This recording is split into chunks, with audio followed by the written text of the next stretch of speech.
Welcome to the TRXL podcast. I'm Evan TRXL, and today I welcome Joshua Schultz.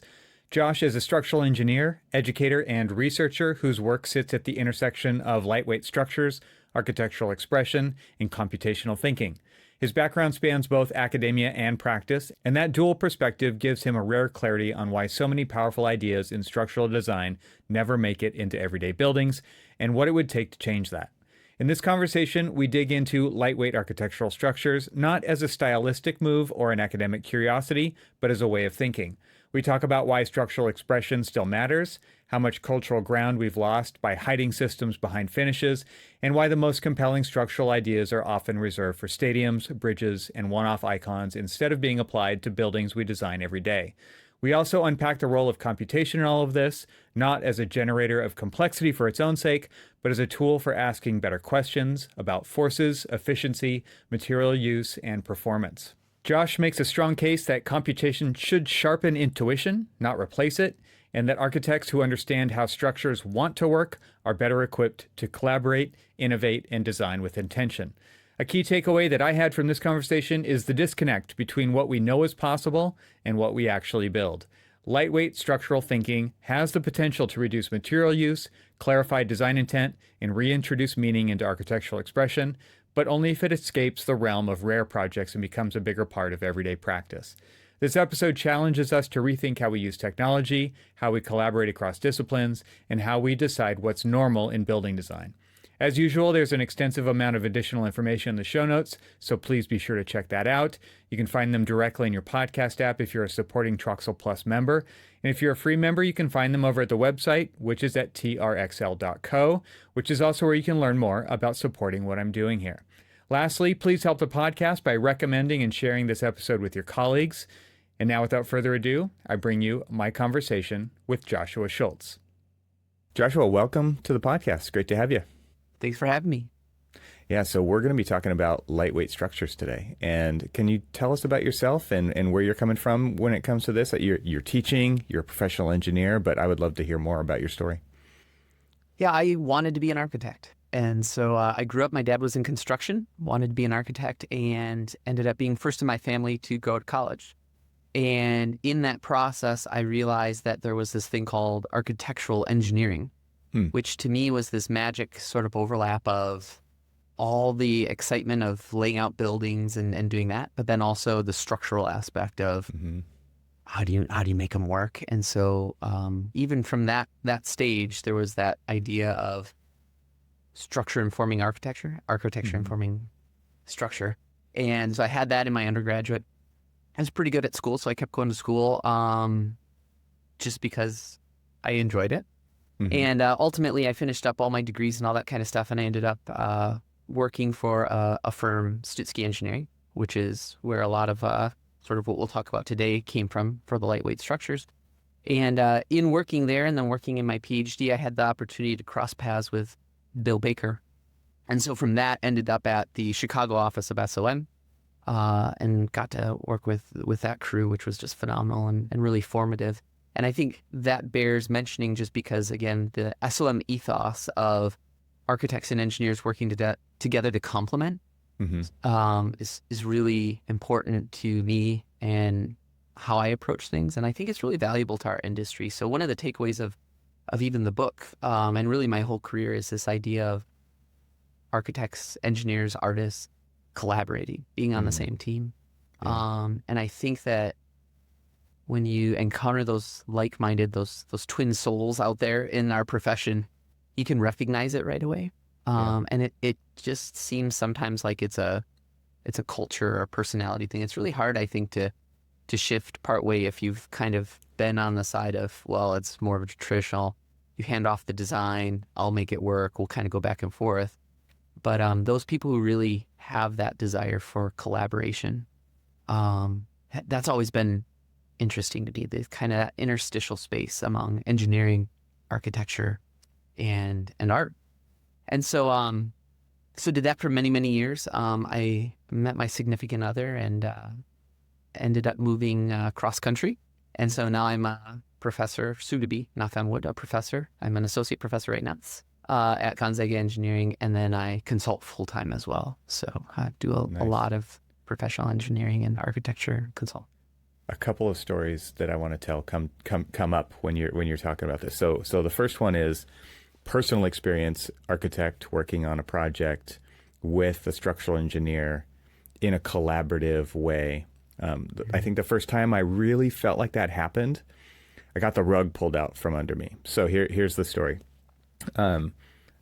This great engineer, and he was just so into it, right? And to me that was rare, because in the firm that I was working with, like, consulting was that kind of throw it over the fence thing that you just talked about. And like the handoff, right? It was like, here's the design, make it work, or make the structure work to fit the design. And this was much more of an experience of, okay, we're going to sit around the table and we're going to solve these challenges in real time as they come up. And what about this idea? Oh, that's interesting. Okay, what if we did it this way and we put the beam here and we do the backspan and we can do this cantilever and stuff like that. And it was just like, our brains were just like lighting up. You could just feel the energy at the table when we were doing this problem solving. So I said the rug got pulled out from under me. And what happened was the owner of that structural firm sent an email out. It's like, that guy's not on the project anymore. And the reason why he's not on the project anymore is because he was spending too much time on the design. Yeah, right. Yeah. Like that sound that you just made, that was the sound that I made. Oh man, like what? Like we're being creative, we're solving problems. The project is going to be better from it, and so this kind of gets back to maybe one of the more root issues of the less time on a project equals better in financial terms, but not in the outcome of the design, right? And so it's a weird incentive program that we have in this profession, right? Which is, especially this is the commodification of architecture, right? It's like, okay, profits matter more than design is what that says to me. And so anyway, that was just kind of it was a great experience until it wasn't. Then it was a bad experience. Yeah. But the other story that it brought to mind was in the way that you talk about the collaboration at SOM and the ethos of it. I was teaching an emerging technology course and architecture program at the university that I went to, Cal Poly Pomona in Southern California.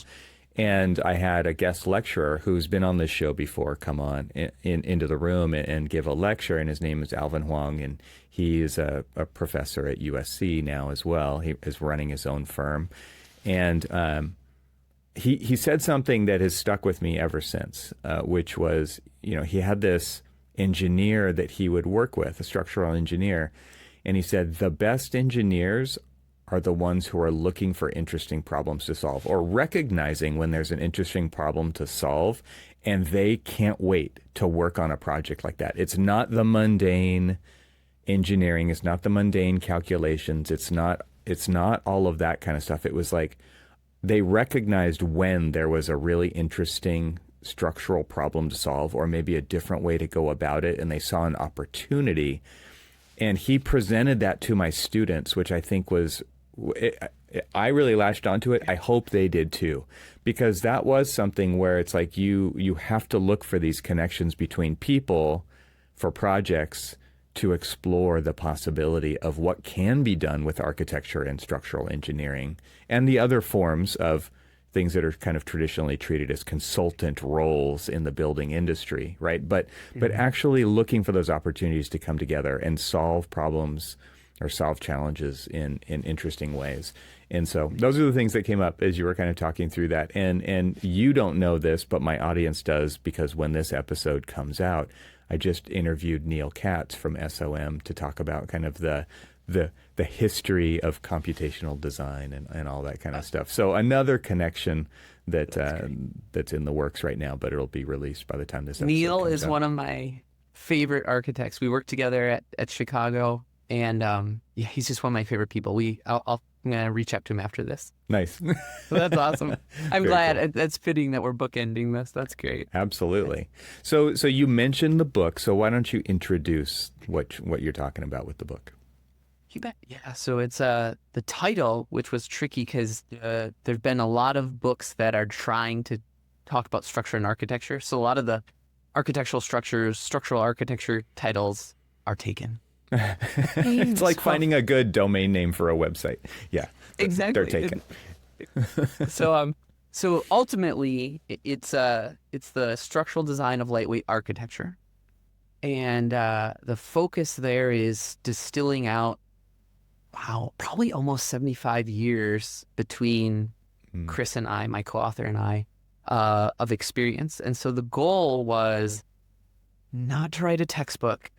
Who has to read one of those? And then also not have a book that is, and I say this descriptively, not judgmentally, but merely a collection of kind of pictures of projects, right? Mm-hmm. And so we really wanted actionable information so that if you were interested about this, it could kind of read like a Malcolm Gladwell book, or, kind of, it was readable, but you could also come away from it with, oh, this would be how I would start down this path. This is how I would do this. So in terms of, audience looking at architects, technical architects, recent graduates, in large part because lightweight structures or lightweight architecture, and I can talk about what we define those as. Yeah, that'd be great to define that.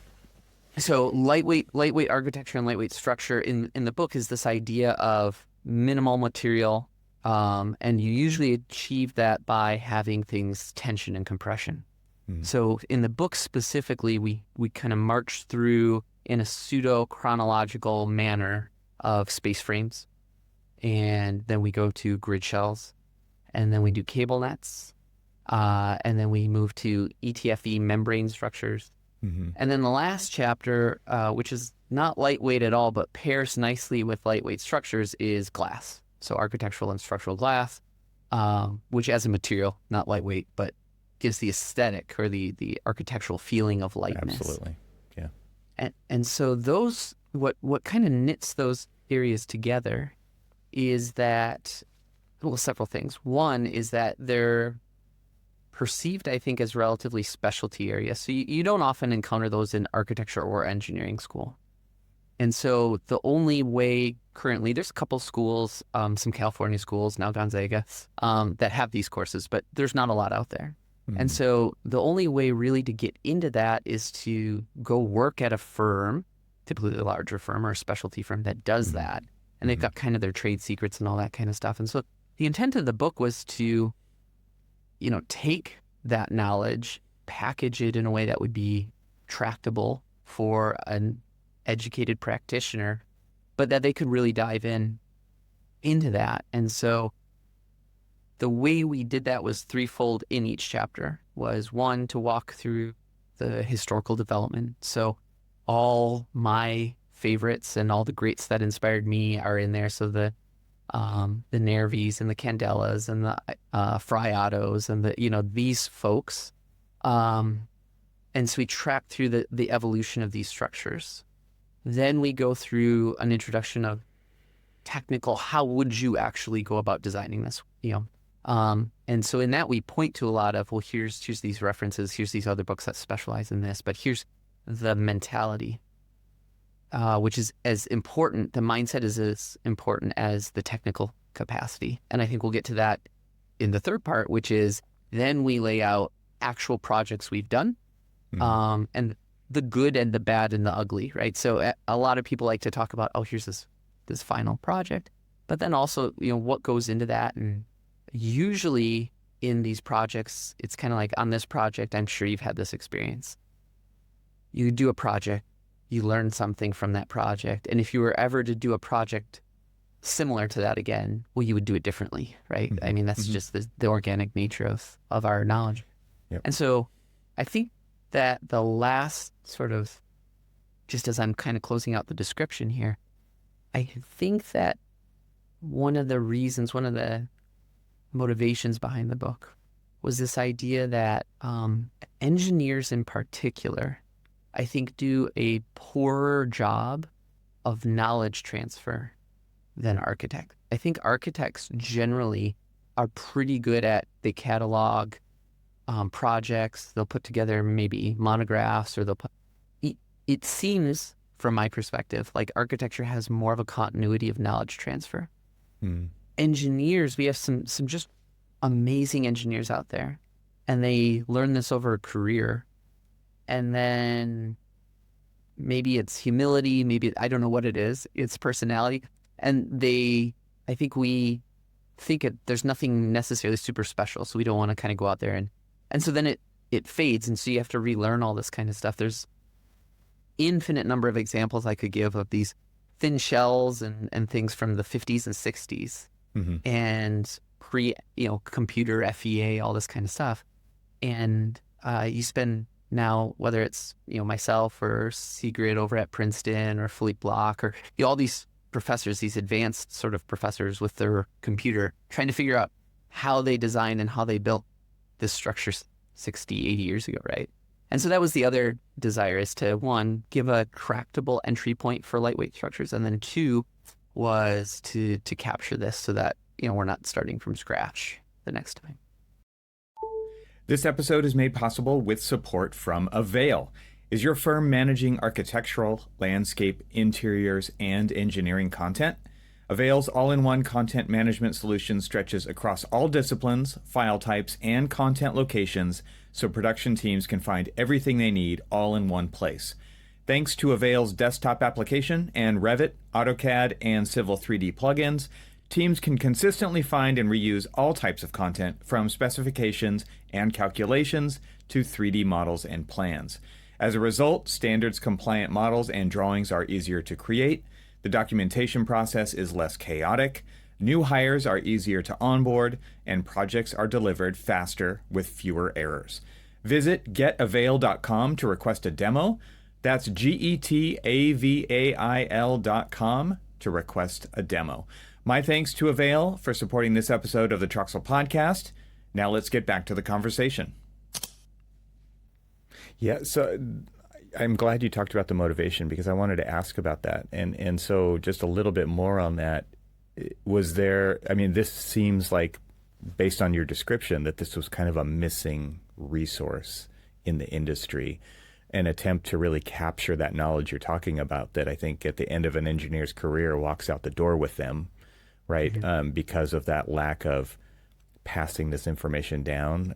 And so, the impetus specifically for lightweight structures, what's your connection to lightweight structures? And was this a missing resource in the world of the built environments, things to look into to learn how to do this if I don't have somebody I can go to? Is that where it's coming from? But before you answer that, I'm just interested, why were you interested in lightweight structures specifically in creating this book that you're putting out? Yeah, I think as an engineer who fell in love with architecture, lightweight structures, the cable nets, the grid shells, they're this marriage of structural form and architectural form, right? And so this kind of story that gets told with in melody and harmony, right? So one of the quotes I love, and it's in the book as well, as Goethe has this quote that architecture is frozen music. And I love the idea that, because it harkens back to art, and then it also gives us an opportunity, well, if you ever get to go to the symphony, and that's when I love going to the symphony. And so you have all these different contributions, right? The different instruments, and they're coming together, and you have melody and harmony and the different movements. And so the idea of lightweight structures to me is it gives the sort of canvas where architecture and structures are most inclined to already kind of ally together. And so then from that, there's, you can work on efficiencies, we can talk sustainability, we can talk on all these different things. But I think that purity of architecture and structure working together in these forms is what's really, really attractive to me personally. And then also early in my career, so when I was still in college, it's kind of the accident of birth. So I was lucky enough to be going to school down the road from Stutzky Engineering. So the co-author of the book is Chris Stutzky, and he has since retired and moved back to Germany. And so I was able to work and learn all these kind of, at the time, 15, 20 years ago, niche structural elements. And I was just smitten by them, quite frankly. Like I really enjoyed them, and they're you can't really one-off them, and so there's those challenges we talked about before. But I think the challenges are worth it from a business perspective because you get to make and be part of really compelling structures. For sure. I often think of engineering from my background as an architect being over-engineering. Like over-engineering was actually engineering because I worked on schools. Like it was K-12 schools, it was higher education. And there's even more stringent structural requirements when it comes to those kinds of facilities, and then I think about what you're talking about when it comes to these, and I think of it's a reductive process to get down to the least number of elements and the most elegant solution. And it obviously is a completely different game than the over-engineering of the schools that I was a part of, those kinds of projects. From my perspective, I mean, obviously, there's so much going into these building elements that you're talking about to create cable net structures and to create these incredible glass curtain walls with glass reinforcing fins with laminated glass and all of these really kind of custom components that are putting these things together.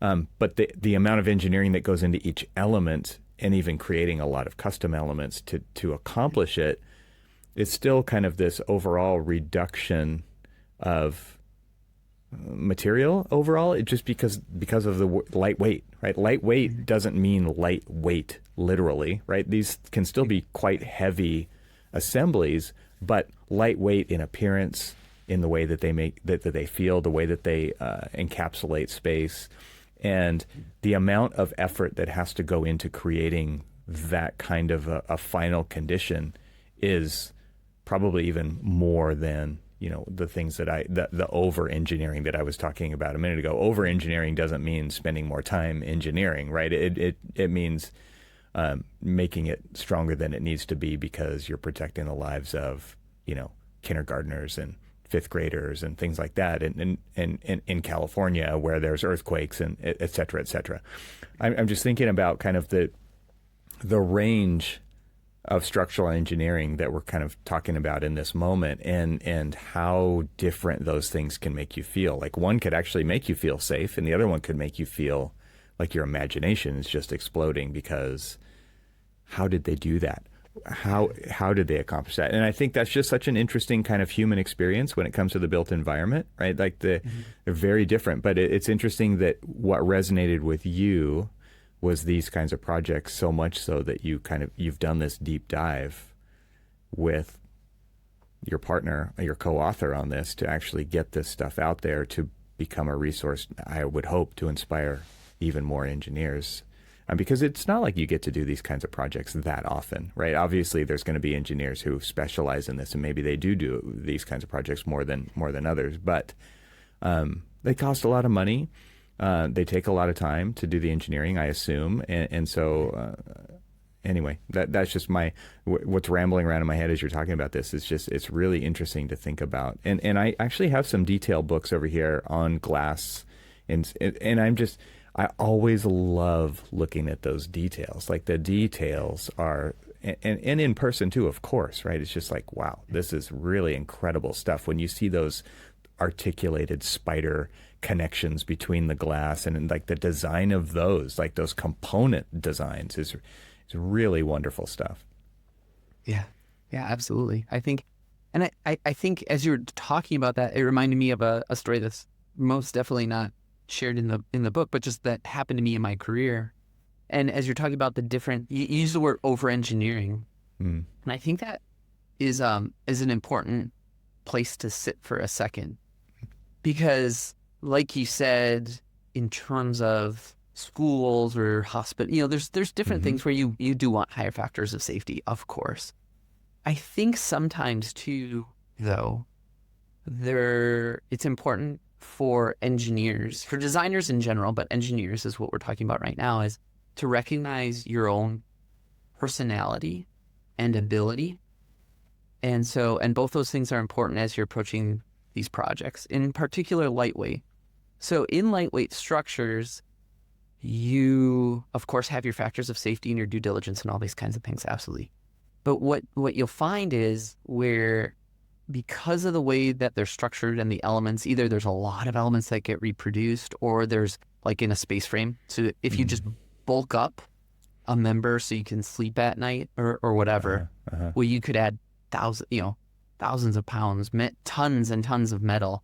And so a project can die that way. And so I think personality is one, as an engineer, you do have to be comfortable in your abilities to walk the line more so of what is appropriate. And the code's not going to always get you there, right? You have to use your judgment, and you have to convince yourself that these things work. And that's where the innovation comes. The other thing then too, I think, is that mindset of problem solving, like you were talking about earlier. And so I had a project where I was doing, it was a relatively small glazed canopy structure. And I was working with an architect, and I won't ever forget it because it culminated on, we were driving to Thanksgiving and I'm getting this call, and so I'd completed the design the week prior and I'd sent it off. It was a HSS kind of tube structure with, spiders and some glazing and things like that. Nothing, it was beautiful, but nothing terribly extravagant.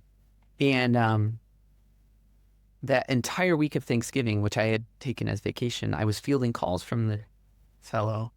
And it was largely because in his past experiences with engineers, he had encountered an engineer who would always beef stuff up, right? Add a little more, and so because of that interaction, fairly, he thought, well, we've got to trim, we've got to do whatever. How can we tighten? How can we? And so it was an interesting juxtaposition for me to encounter an architect who had these other exposures with engineers, and I had to talk him through. I said, no, this is tightened, this is optimized, this is all this kind of stuff. And so I think it's just interesting to see how, as you move into this lightweight structures realm, you have to do your due diligence. You have your factors of safety, but you don't have maybe the luxury, just because of the nature of it, right? So if you're doing a CMU school, or if you're doing some other things, you can add material, you can round things, you can do things because it doesn't change the aesthetic. It doesn't change these things. It might even be better for constructability. That's usually a big one, right? Whereas a space frame, actually, for example, those are these big lattice work, kind of thin, spindly, knob and tube. Marrow's probably the most famous one. And you see those all the time, these space frames. And so those, actually, you have to be careful because there's so many elements, and because they're so slender. In the book we talk about designing these giant telescopes down in South America that are made out of these space frame members. And the deflection limits on those telescopes are L over 5,000. So for context for the audience, typical buildings have an L over a span length over like 360, right? So that's usually what you're looking at. And so this was L over 5,000. You have all these elements, and you have to be really careful because, yeah, you want some redundancy, but actually if you had too much redundancy, you build up. You can imagine if you've ever put an IKEA piece of furniture together and it doesn't quite fit. And if you had 1,000 of those not quite fittings that you're kind of ramming, you get these stresses that build up. Yeah. And so that becomes really problematic. Yeah. So yeah, as you're kind of describing that. That's interesting.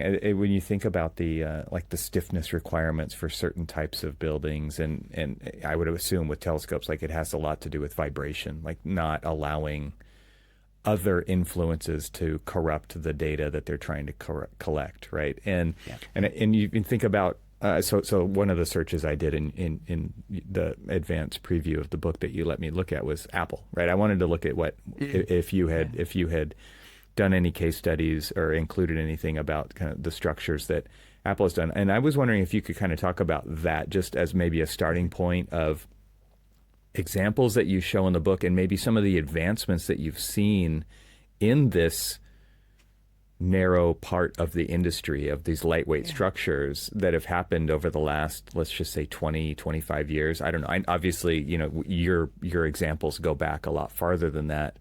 But even in the last 2 decades, there's been quite a few advancements, right, in glass size, things that are now possible that weren't before, that I think is kind of nice to bring up, because there have been advances in material, and there have been advances, especially with just the sheet size and the way they can curve glass now. And it's really interesting to me, and it might be a good reason for people to kind of re-examine what they, to your example, it's like you had this architect who had this experience, and therefore he was holding you to a certain level of, what expectation. And you were like, well, I've already done that. And you didn't know his past experience. But I think that that's kind of baked into architects as well, right? Like we've had these, excuse me, previous experiences where, okay, we could do this before, and we don't even know what's possible now when it comes to that. So we just keep applying that same set of rules to things. Are there examples like that? Maybe start with the Apple one for I know you mentioned it in the book regarding kind of the direction that those stores started to push, and maybe some of the new things that came out of that, but I'm sure there's other examples as well. Let's take a short break from the conversation to invite you to join the most influential technology leaders in the AEC industry at Confluence. Composed of in-person events and a podcast co-hosted by yours truly, Confluence is designed to foster conversations between AEC firms and technology companies so they can learn, share, and engage with each other to support industry innovation. Software company Avail, which creates content management solutions for the AEC industry, started hosting Confluence events in 2019 to understand what firms are needing, wanting, and thinking around technology. To learn more about Confluence, explore upcoming events, and listen to podcast episodes, go to confluence.getavail.com. My thanks to Confluence for supporting this episode of the TRXL podcast. And now, let's get back to the conversation.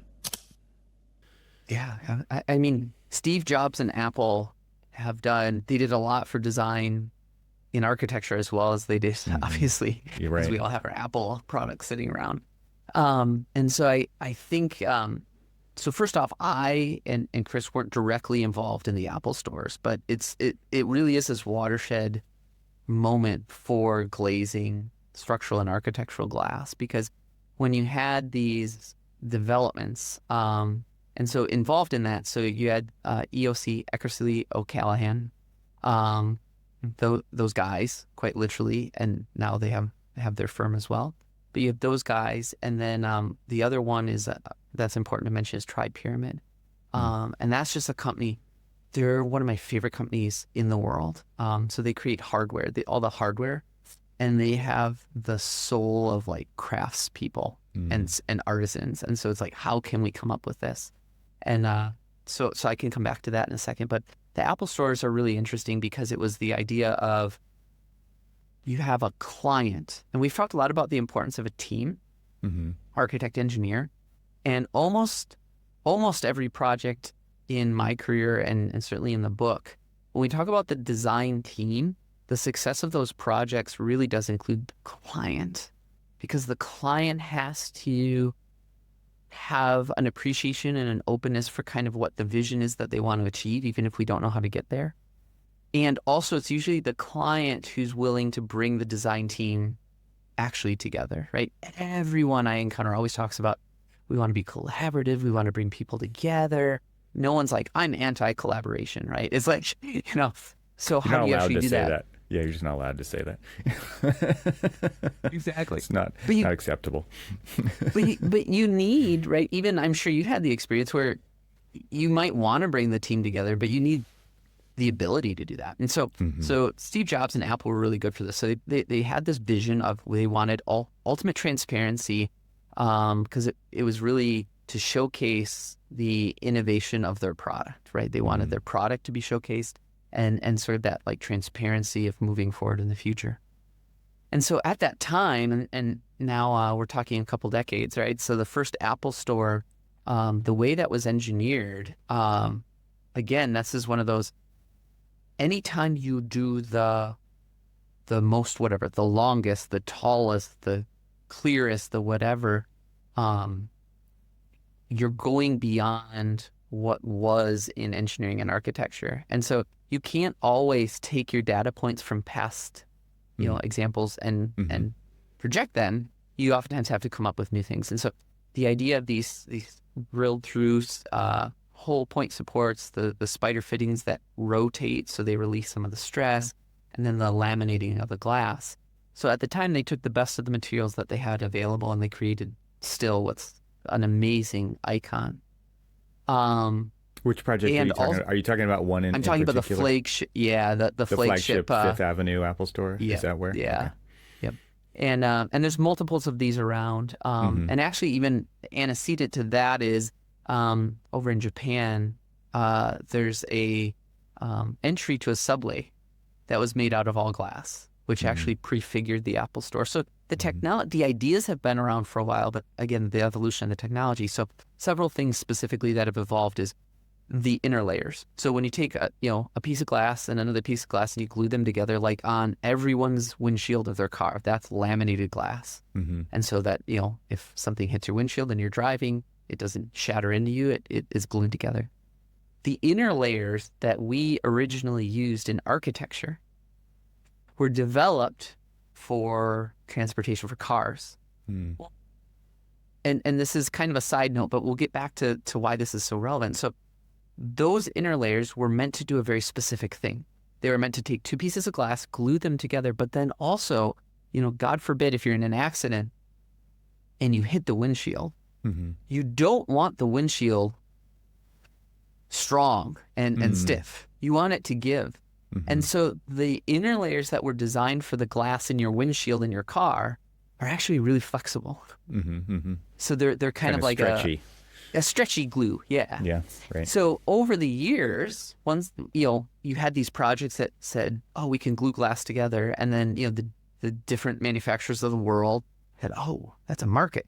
So then they came along and they developed inner layers, glues that are meant for architecture. So those are much, much stiffer and much, much stronger as well. And so the reason that it's valuable is twofold, is because now when you have glass and it breaks, and glass breaks, right? So there's like death, taxes, glass will break. It's probabilistic. Concrete will crack also. That's right. Exactly. Yeah. One. And concrete and glass are kind of these like distant cousins, not so distant cousins, because as an aside, they have the same density. So glass weighs about the same as concrete. So that's why I hesitate to call it a lightweight material. Yeah. But anyway, so as they were evolving these different inner layers, that gave architects and engineers the ability to design much, much larger spans, much bigger, all this kind of stuff. And then also, as it's this, kind of typical demand supply, as you had more glazing and people wanting more transparency, the manufacturers of the glass made bigger ovens to roll out bigger pieces of sheet and sheets of glass. And so just to kind of close that out, again, this isn't a project I worked on, but Tri-Pyramid, like the company I mentioned earlier, they worked on the Louvre, which was in the news not so long ago, actually. And I reached out and I said, your old project's in the news. And so in the Louvre, it's very interesting because they have that glass pyramid. And then below, if you ever have a chance to visit it as well, there's this hung glass pyramid. And they were done in phase 1 and phase 2. And so even from the upper pyramid to the lower pyramid, you can see the evolution of the materials that allowed you to hang the pyramid in a way that you couldn't have done it before. So up above, it's kind of a more traditional, glazed mullion system. And down below, you've got this kind of rod system. And the other interesting thing is that when it was done at the time, the maximum sheets you could use, you ended up having like 200 panels of glass, give or take, right? Now, what you could do is you could clad that in about like 20 panels of glass. Yeah. And so that just kind of shows, to your question, the evolution of this sort of material, the most basic material, right? Yeah. We haven't even talked about all the connectors and the cables and things like that. Yeah, I think the Fifth Avenue Apple Store that you're talking about, originally it was how many panels? Like 50, 60 panels, 55, something like that. Yeah, we're out. Yeah, we're in there. And then at some point they closed it, they redid it with 15 panels, right? And so to kind of talk about the size, I mean, the cube is the exact same cube, but in order to reduce the number of connections because the technology had advanced. Like, how do we ever see an owner do something like that? Where it's like, no, let's take this down. Let's put up a new version with even less panels. I think that's really incredible. And I think one of the interesting thing, you talked about them wanting to showcase their design, but it's really, I think, their products, but it's to showcase their design ethos, right? Like, especially when Steve was there, right? It was just like design matters. And they wanted to make sure that everybody knew that design matters to Apple, even so much so that the human experience of going to one of their stores was elevated by the design of their stores, so that they could also see that, it goes all the way down to the little tiny products that you put in your pocket, right? I think that's just kind of an interesting, it really does matter who the owner is in many of these cases. And the owner was pushing for architecture and engineering for more reasons than just, profit, right? Like they never had to spend that much money on their buildings, right? And they chose to because it mattered to them that they were seen as a design first company and an experience company. I think that, and I know this maybe starts to sound like an ad for Apple, but I've always appreciated that about them and what they were willing to do in the public interface to the showcase of their products, right? Beyond their website, in the physical environment. You think about like the Soho store in New York with the glass staircase, right? And walking on the glass, and the railing, the guardrails were made out of glass. And they really pushed that laminated glass kind of structure, glass even as structural elements, right? To new places, at least as far as I was exposed to.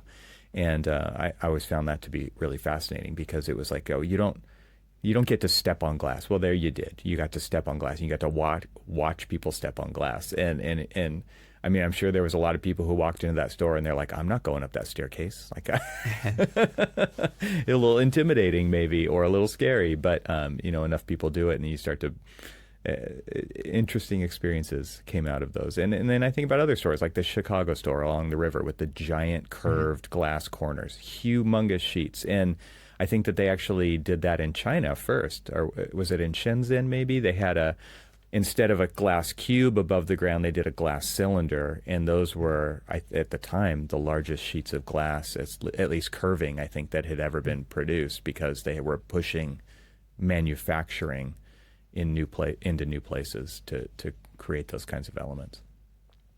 Yeah, definitely. But and the curved aspect of glass too, I think that's one of those that until it's done, and then you see, oh, that's an opportunity as well, right? So that opens up another way to do that. And now I think there's a fair number. There's a couple, two of my favorite projects actually. One is Grace Farms, which is just a phenomenal nonprofit organization that's, dedicated to, it's out in Connecticut.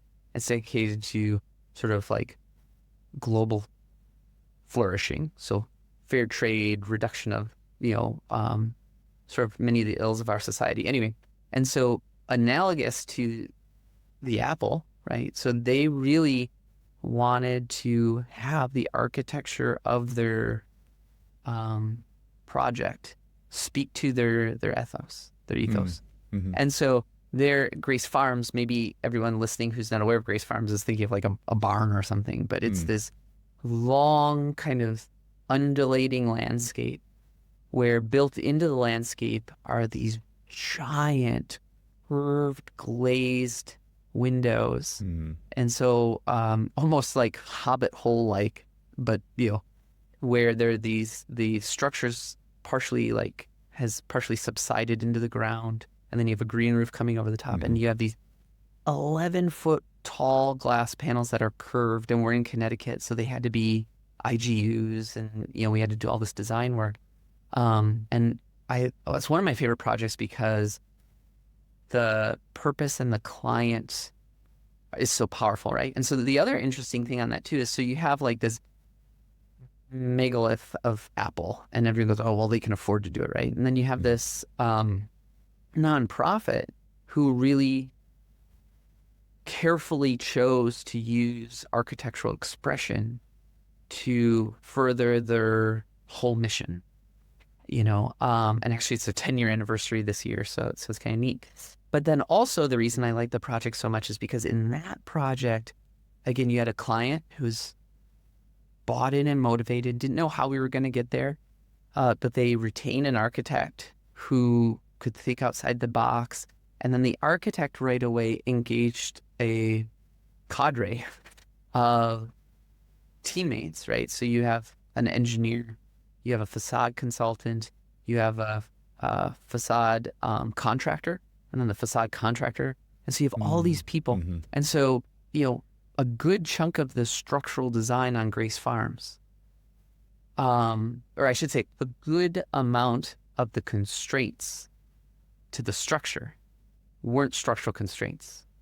They were thermal, they were architectural detailing, they were all these things. And that, I think, is where, getting to go back and forth and iterate through these different details, where you get an architectural sketch and you get a structural sketch, and then you kind of go through these. That's where something emerges that you didn't, even as you're doing it, didn't even know if you could do that. And then at the end you go, oh, wow. Yeah.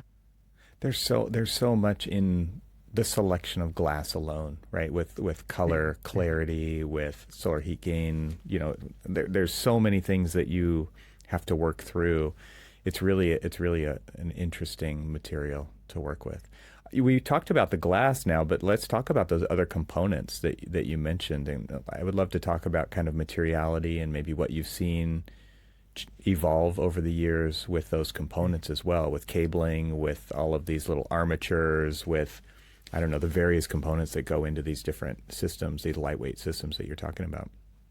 Yeah, absolutely. I think so the glazing, you can glaze a lightweight structure with glass. You can use a membrane. You can whatever. So if we shift gears to the kind of structure and architectural expression itself, the evolution there has been, it still advances rapidly.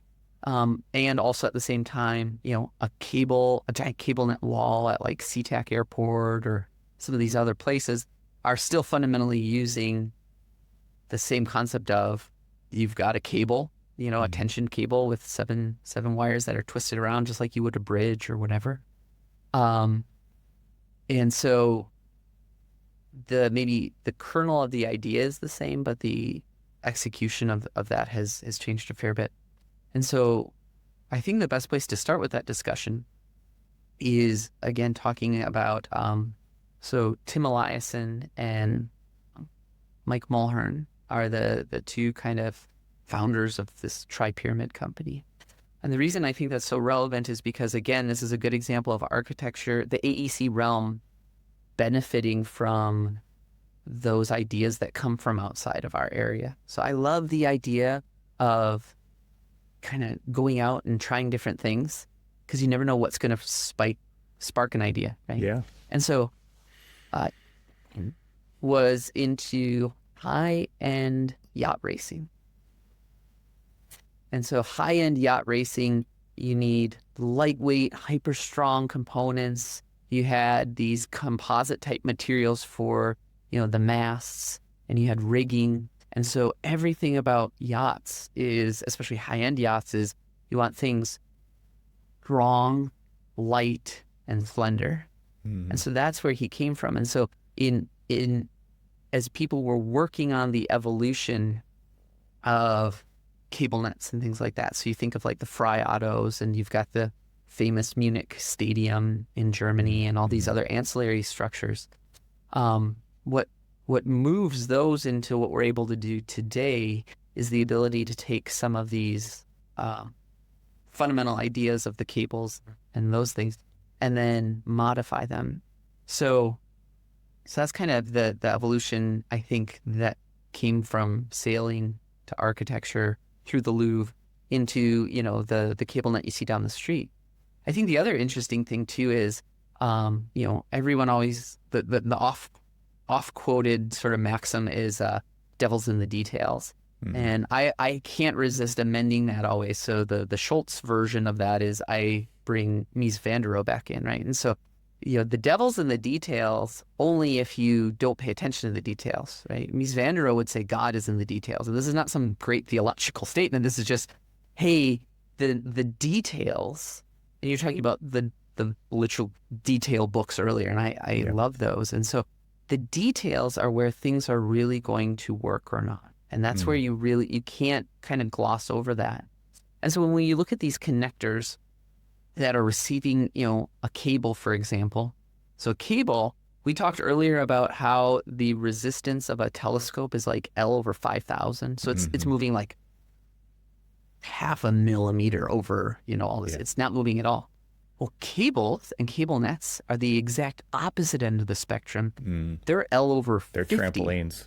Yeah. yeah, right. It's like, exactly. They are trampolines, right? So this idea that there is no amount, you cannot make a cable so tight that it won't deflect when, someone tightrope walks across it. And so there's always going to be deflection because that's ultimately how it engages. And so you have these cables now and these cable net walls that are happy to move quite a bit. And then you have glass, which is not quite so happy to move large amounts. Right. And so these fittings then have to be able to transmit the forces maybe from, the glass to the cable back to like a standoff or something like that. And also they need to be able to accommodate the cables.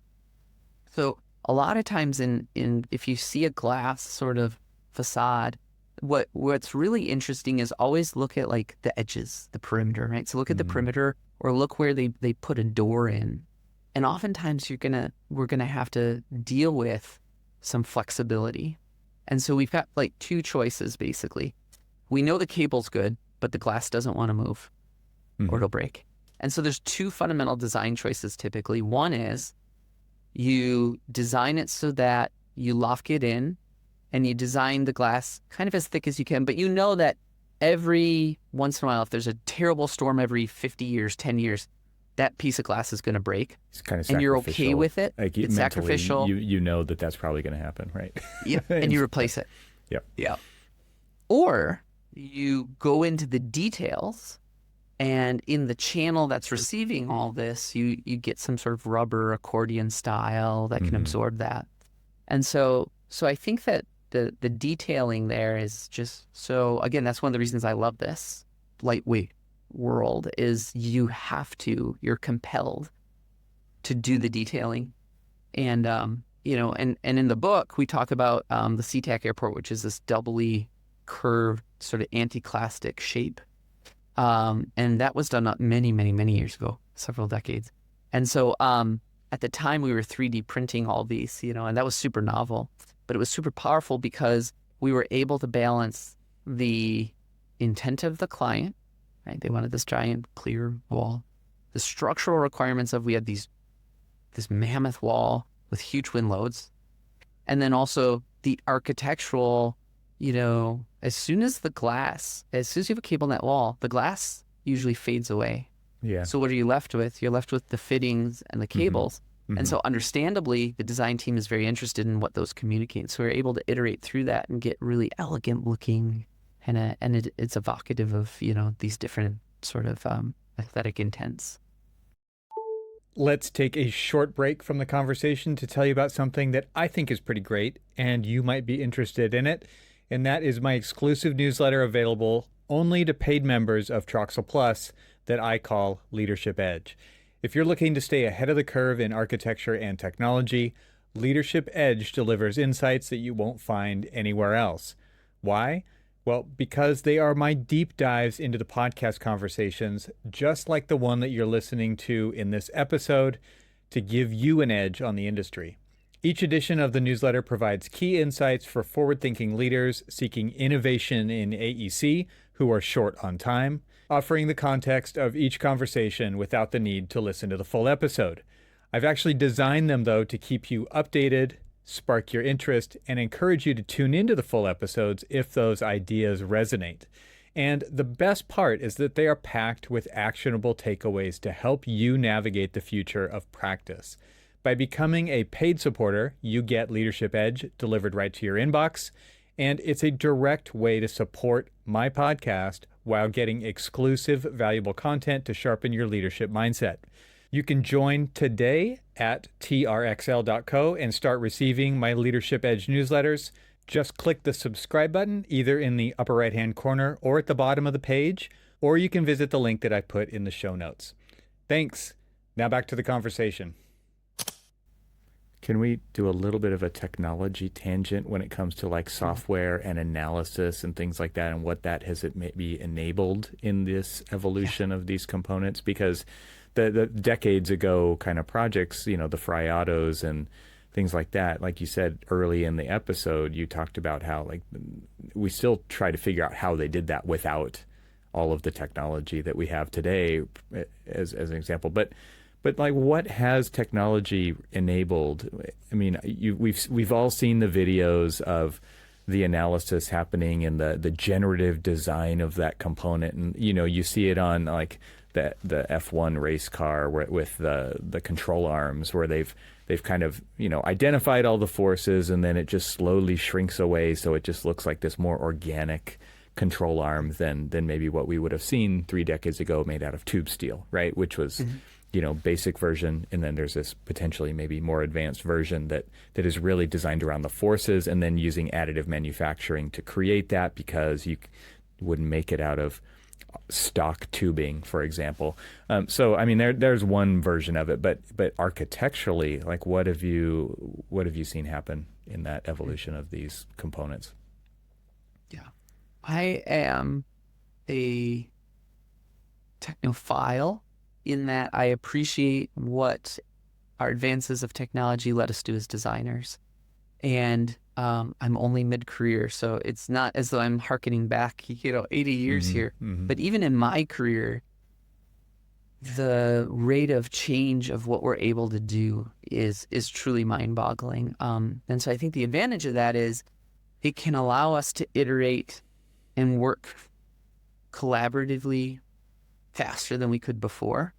So the advantage of that, and again, with parametric design, I'm thinking in a world of, Grasshopper and Rhino, and I suspect it sounds like you have another episode coming out about that for computational design. So that world lets you kind of go through these different ideas very quickly, ever quicker, right?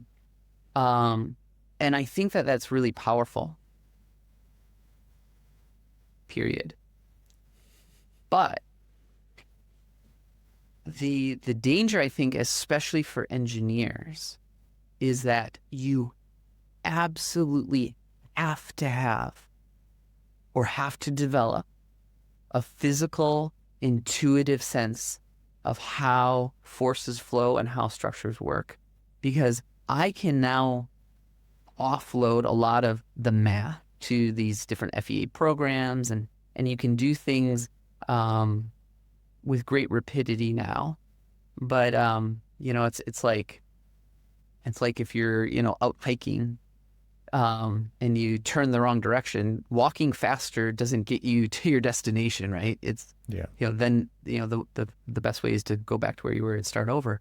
And so I think it's the same way with this advancing of technology, is that two very disparate things have to be held by designers of all sorts, architects, engineers, is we have to know our fundamentals really intimately, and understand the why behind them and the physical flow. And this harkens back to those great, people we've talked about, like the FryAutos and the Candelas, and they would do physical modeling. Yeah. And this is actually an area I think in general architectural schools do better than engineering schools.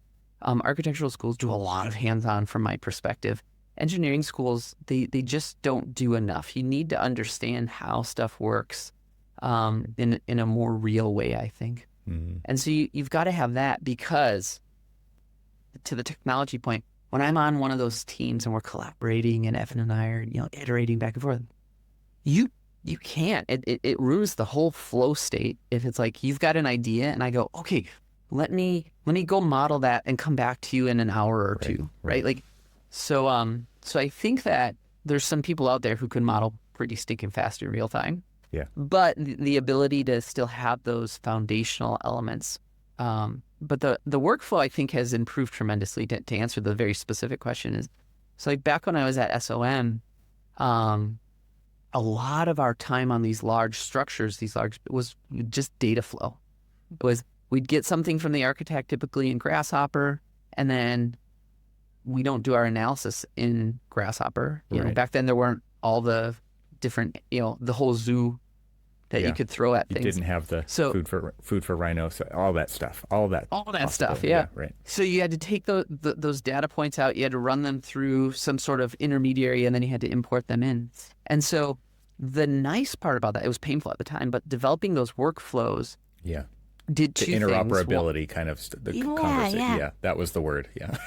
Yeah, that's what I was looking. And so I'm curious if you've had these experiences too, because it's that process, because it was relatively painful, would oftentimes start two conversations. One, about how can we make this process better, and then two, though, it would prompt discussions, because now that's a constraint on the design. It would prompt discussions with the architect of like, what are we trying to accomplish with this form? Because like the way these nodes are, placed, it's like really hard to get these imported. Could we achieve the same thing if we did this? So I think maybe you lose some of that. It gets washed out in just the efficiency. And there's pros and cons to that, of course. Oh, that's like super interesting. Yeah. Okay. Yeah. Sorry. That's so I think just kind of closing that out is the idea of, I really like viewing as much as possible everything as a constraint, a design constraint. And I think good designs come from grappling with constraints. And so even your workflow is a constraint. So now, if the evolution of our tech relieves that constraint, that's not a bad thing. I'm not, if an owner comes to me and says, I have an unlimited budget, I'm not complaining. Yeah. But so if a constraint goes away, it's not bad, but the sort of what it did force you to do in a certain direction can be lost, I think. Yeah. Yeah, that's a super interesting point that you brought up. And I think, thinking back to what you were talking about with kind of the fundamentals and understanding the fundamentals, I think about it maybe from a sustainability aspect as well, right? It's like there's so many people doing analysis of sustainability and performance data. And if you understand the fundamentals, it's like, well, of course, that's what it's going to tell you. And then there's also going to, then the thing can actually do the model and it can spit out the things that says, yep, it's doing that, or no, it's not. But to have that intuition when it comes to like passive solar design, for example, it's like, well, yeah, it's a good idea to do that. And to do that quickly with fundamentals is an entirely different process than it is to model all of that stuff and then do the analysis and wait for it to tell you the thing you already knew if you have those fundamentals, right? I just find that to be a super interesting kind of, like, we've built cruft into the system with these because we see it as like, well, we can't do it without the analysis, so let's start with the analysis in mind. And I feel like that's the cruft that you've identified in this as well. It's like it's slowing down the speed of thought because we're always covering our ass with all of this analysis that's going on. And because we've done that, we've lost the focus on the fundamentals as kind of that underlying thing that we should all be using as just a natural part of the design process. And approach to problem solving. Yeah. That reminds me. So my one of my favorite stories is right around that. So I come from construction. My dad did construction his whole life, and I was home from college my sophomore year, and I was in the kitchen. Mom was making stuff because I was this poor college student, so she's feeding me, and Dad's watching the game in the other room, and I'm working on my concrete homework. It was my first concrete class ever, and so I'm at the at the kitchen working on that stuff, and so like I said earlier, I'm first gen college and all that kind of stuff, and so I'm home for the weekend working on it. And my dad walks through because it's halftime or whatever, and he's getting chips and stuff, and he looks over my shoulder and he goes, "Number 5's at 12."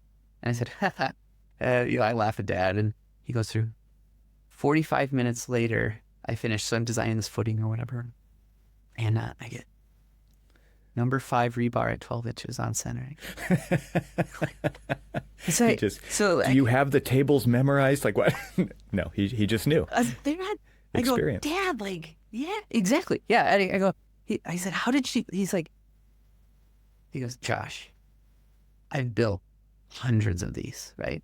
And so I the power of that, right, is like there's a value to the experience where you can do some things based on what you've done before, and it frees you up to do the other things, right? And so experience just for the sake of experience, like we've always done it that way, is like that's a death knell for designers, I think.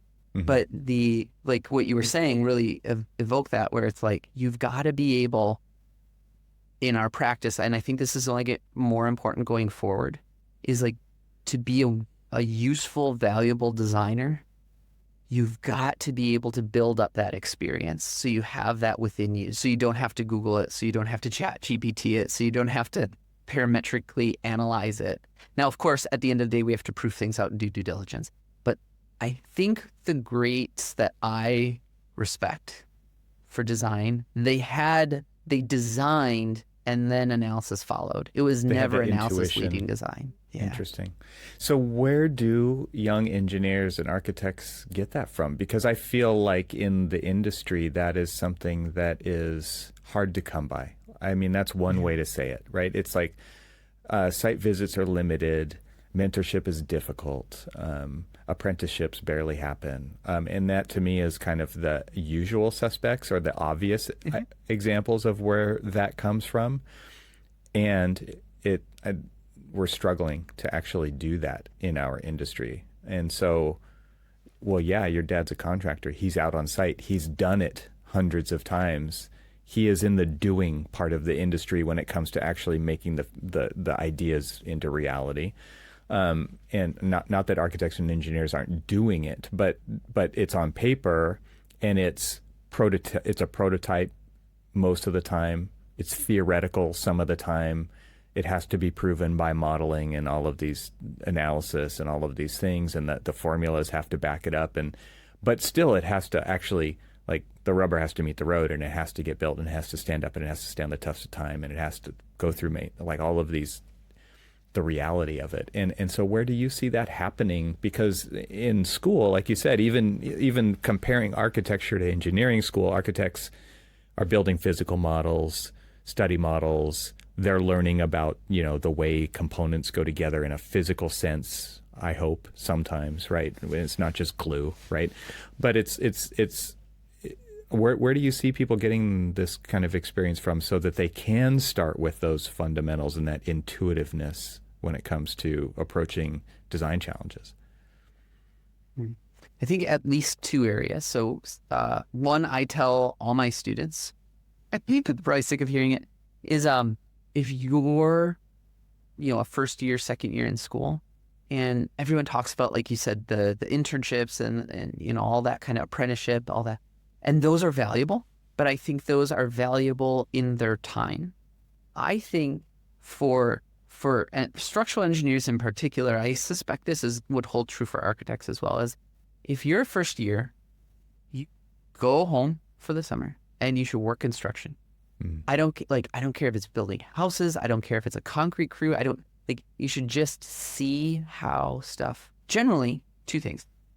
Construction pays pretty well in the summer. So there's that. So that's good. And then 2, you see how this stuff actually works and sometimes actually doesn't work, right? Like some of the best and most painful lessons I've learned was unfiltered feedback from the field. Yeah. Yeah, absolutely. Have you been there? Yes, absolutely. And so I think you'll develop a thicker skin also just by going through that process. I hope you won't be and too you should damaged. You should and learn early, get make a new mistake the next time, all that kind of stuff. But so I would say to students, go work construction for the summer. Everyone's looking to hire. They can't get enough people to work. So that's a great opportunity. If that's not quite your flavor, I think the other thing I encourage and and try to engage students in is like habitat is a great, like you really need to learn hands-on how stuff goes together. I think even maybe it's even more relevant, or at least is as relevant for architects, right? Like when you talk about a building envelope and all the things that we build up and have to call out, I think seeing that, and then also seeing sometimes how it fails, right? Like, oh, I've got this and the sill came up here and I was relying just on a caulk joint. Well, guess what happens? The caulk fails or whatever. So I think that's one is getting construction experience. I think the other one, and again, this is something I say to students, and I used to be really afraid of doing it because I thought, oh man, I'm going to get 100 people reaching out to me, and I still don't.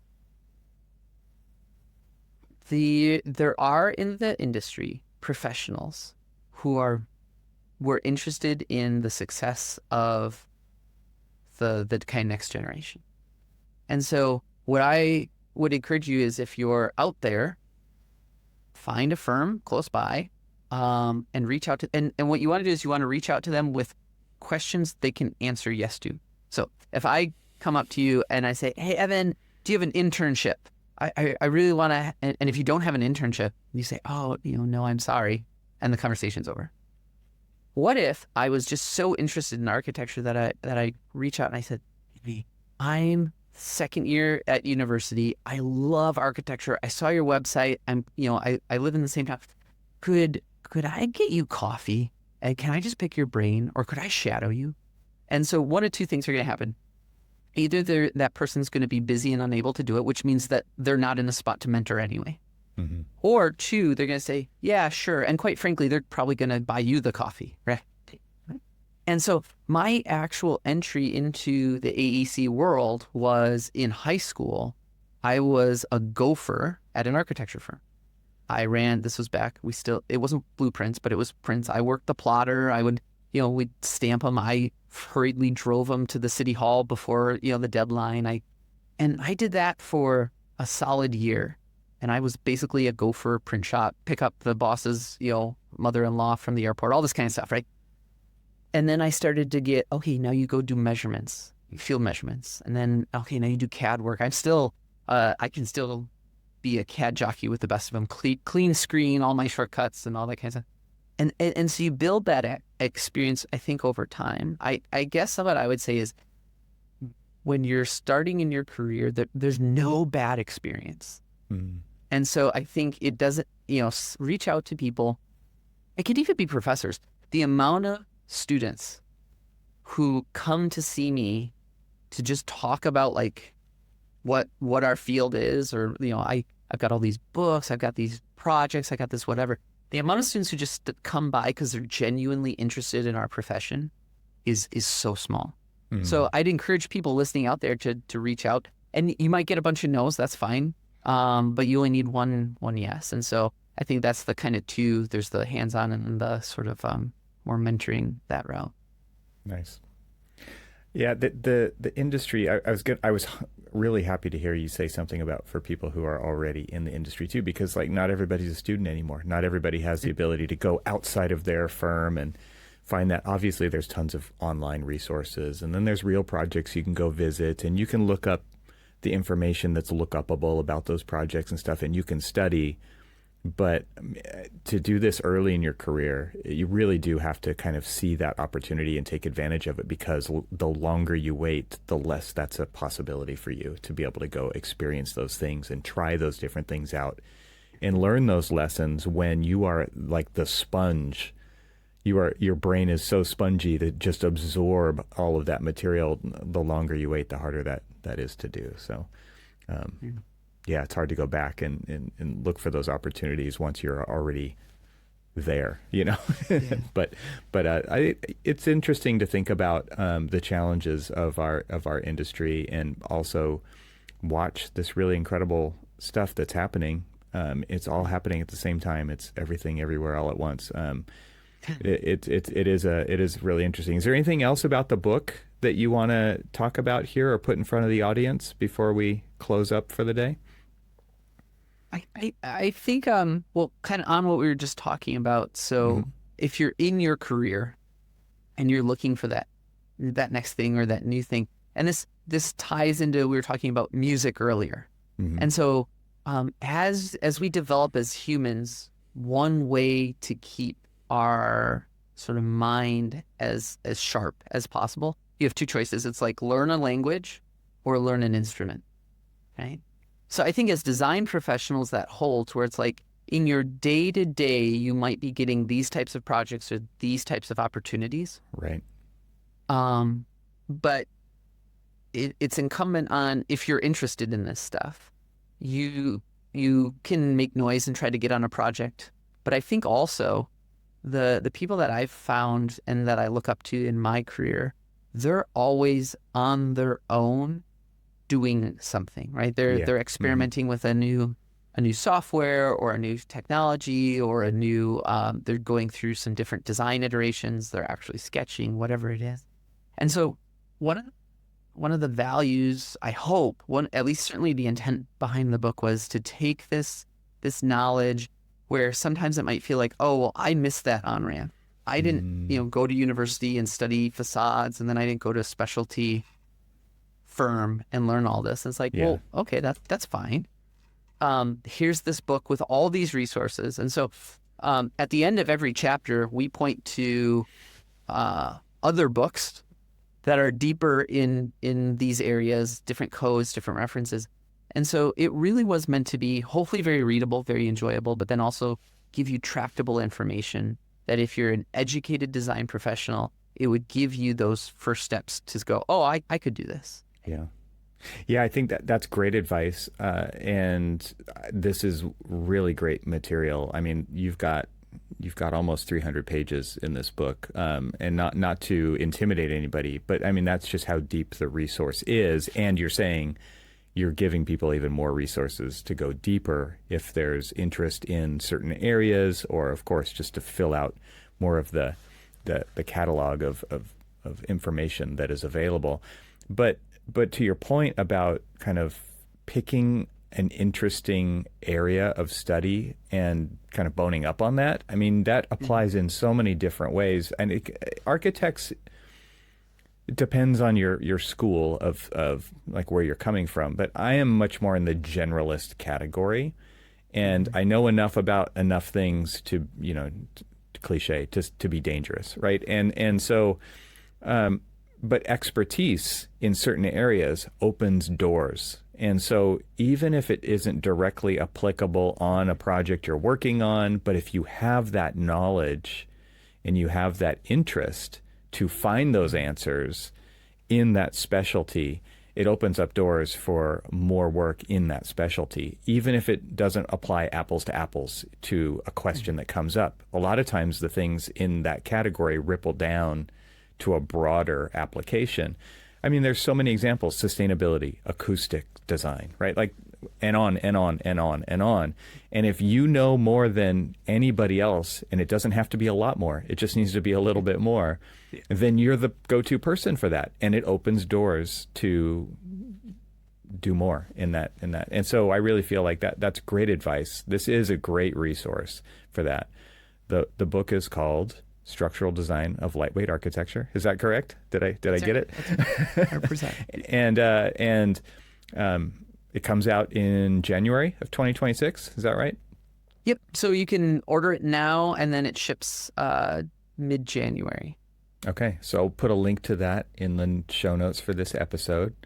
And you can follow Joshua on LinkedIn. That's where we met, right? And I'll put his contact information on there so you can follow along with the book launch. And this episode will be coming out about that same time in January. So it's a good coincidence that I think that all this is launching at once. And I really appreciate you coming on the show and sharing your passion for the lightweight architecture and structural design. This has been a really fun conversation. Thank you so much.